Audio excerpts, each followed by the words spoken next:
Welcome back. Today we are taking a look at Robert Eggers' remake of the earliest and most influential horror film ever, Nosferatu.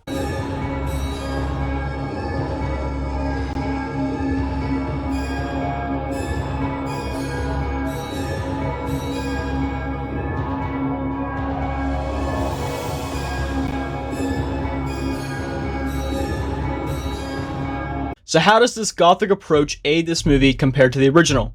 How do the characters play into the story? And is this movie worth a watch? Well, let's just get into it. Now for the cast, it's great.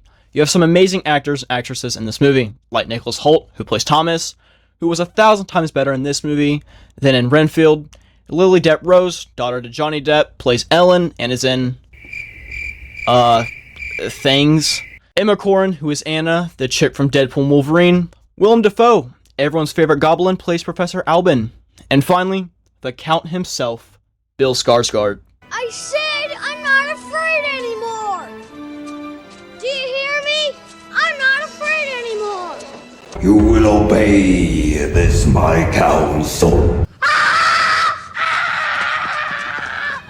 Now that's not even the whole cast. There is so much more. Now before we get into it, I think I should tell you, this movie has a lot of sexual content in it. Like, a lot actually. I know my demographic is usually 25 to 34, but if you want to bring your kid or nephew, maybe don't. But anyway, lust is a prominent theme in this movie. Just like other Draculas, Count Orlok has his eyes set on a young woman, and as the story progresses, he becomes more obsessed.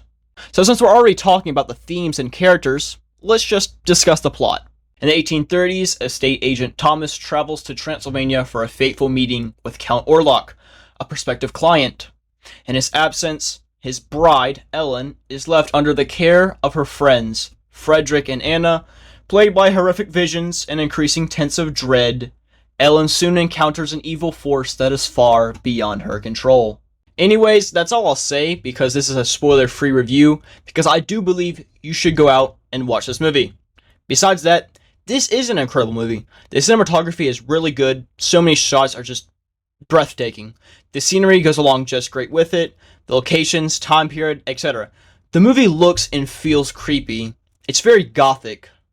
Now, there are some scenes that are a little too dark that you can't really make out anything, but I think it's what adds to the atmosphere. And I think it's scary without relying on so many jump scares. Yes, there are a few, but I don't think that's what makes it scary. The movie will leave you on the edge of your seat. And that's in no small favor due to the actors in this movie, who do so well. I've already talked about the actors previously, but the characters are pretty interesting. There's a lot going on with everyone. Now, the main character, Ellen, played by Lily Depp Rose, which I don't really know much about her, or what she's been in, besides that one movie everyone was talking about. But for this movie, she did pretty good at acting scared and possessed. And Thomas, Nicholas Hoult's character, is also another great part because both characters can bounce off each other. But I think my favorite character was Willem Dafoe as Professor Albin, because he's Willem Dafoe, and he's kind of crazy while also being the most level-headed person among them. And it's always cool to see Aaron Taylor Johnson in something. I think he's a very versatile actor. And last but not least, Count Orlok, or Nosferatu, played by Bill Skarsgård, is actually kind of scary. He has a very commanding voice. He chews every scene he's in, and it works because you don't know what he'll do next. The only negative about the Count I don't like, in my opinion, is we shouldn't have seen his face. But overall, the characters were fine. In fact, they were pretty good.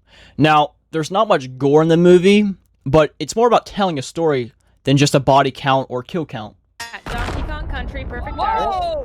What the fuck? What is it? Now, the movie is really long, like 2 hours long.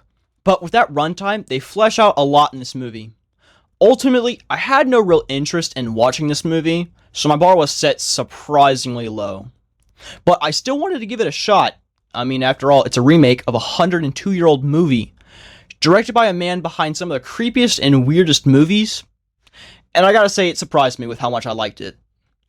I think it's a good movie for anyone who likes old gothic period movies, so I would definitely recommend 2024's Nosferatu. So yeah, those were just some of my thoughts. How about you tell me yours? But till next time, peace. Just do it!